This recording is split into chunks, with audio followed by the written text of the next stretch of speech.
Hi guys, welcome back to my channel. आज की video में मैं बात करूंगी is having to, am having to और आर हैविंग टू, इनके यूजेस के बारे में बात करेंगे। ये हैज़ टू और हैव टू से कैसे डिफरेंस है। मैंने अपनी प्रीवियस वीडियो में आप सभी को बताया है कि जो भी काम करना ज़रूरी होता है उसे हम हैज़ टू और हैव टू का यूज़ करके बनाते हैं। एग्जाम्पल देखेंगे, I have to wake up early tomorrow, मुझे कल सुबह जल्दी उठना है। She has to attend the meeting, उसे मीटिंग अटेंड करनी है। You have to submit the form today, तुम्हें आज फॉर्म सबमिट करना है। आप देखेंगे इन सेंटेंसेस के अंदर हम जो काम करने की बात कर रहे हैं उसे हम फ्यूचर में भी कंटिन्यू कर सकते हैं। लेकिन जब मैं बात करूंगी इज, एम और आर हैविंग टू की, तो इसका मतलब है कि मैं सिर्फ और सिर्फ प्रेजेंट की बात कर रही हूँ। ये एक टेम्परेरी सिचुएशन है जिसे अभी करना ज़रूरी है। इसे हम ऑब्लिगेशन के लिए भी यूज़ करते हैं या फिर हम नेसेसिटी के लिए भी यूज़ करते हैं कि ये काम करना ज़रूरी है। ठीक है, अब देखते हैं हम कि क्या शो करता है is having to, am having to, are having to. It shows that someone is being forced, someone is being forced or required to do something right now. अभी कोई चीज करना जरूरी है, उसके लिए हम is having to, am having to और आर हैविंग टू का यूज करते हैं। स्ट्रक्चर देखेंगे, subject plus is, am, are plus having to plus base form of verb, यानी वर्ब की फर्स्ट फॉर्म। एग्जाम्पल देखते हैं, I am having to work over time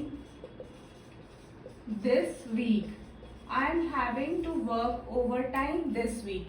क्या मतलब हुआ? I don't usually work overtime, but this week I am being required to. Usually मैं over time काम नहीं करता हूँ, लेकिन इस वीक ऐसा करना जरूरी है, इसलिए मैंने ये एम हैविंग टू। हो सकता है फ्यूचर में जाकर मैं ये काम ना करूं, इसलिए हमने एम हैविंग टू का यूज करके इसे बनाया है। एक सेंटेंस और देखेंगे, she is having to take care of her younger brother while their parents are away। क्या मतलब है कि it's her current obligation, ये उसकी करंट ऑब्लिगेशन है कि उसे अपने भाई का ध्यान रखना पड़ेगा जब उसके पेरेंट्स कहीं थोड़ा दूर गए होंगे। So it's her current obligation. एक एग्जाम्पल और देखते हैं, we are having to spend more money than we expected.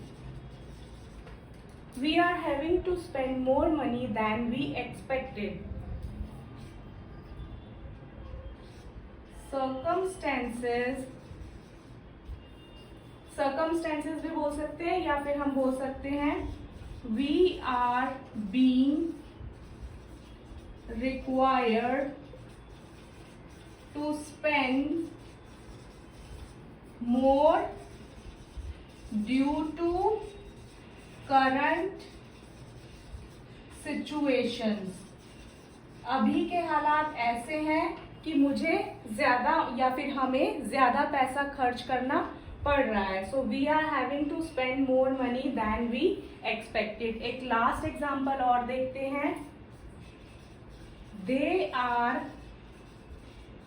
Having to cancel their ticket. They are having to cancel their ticket या फिर ट्रिप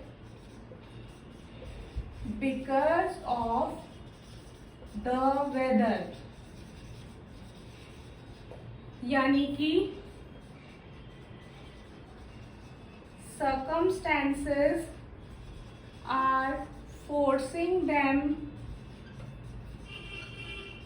to cancel it। उन्हें अपनी ticket cancel करनी पड़ रही है। क्यों? मौसम के खराब होने की वजह से। तो सिचुएशन अभी की ऐसी है कि हमें ये प्लान कैंसिल करना पड़ रहा है। So circumstances are forcing them to cancel it. इसलिए हमने इसे आर हैविंग टू का यूज करके बनाया है। आपको ये सभी सेंटेंसेस को देख करके पता चला होगा कि इन सभी सेंटेंसेस के अंदर राइट नाउ की बात करी गई है, फ्यूचर की बात नहीं करी गई है। जब भी फ्यूचर का रेफरेंस हमें देना होगा तो हम हैज टू या हैव टू का यूज करके ऐसे सेंटेंसेस को बनाते हैं। मैं उम्मीद करती हूँ कि ये वीडियो आप सभी को पसंद आई होगी। Don't forget to like, share and subscribe. Thank you for watching.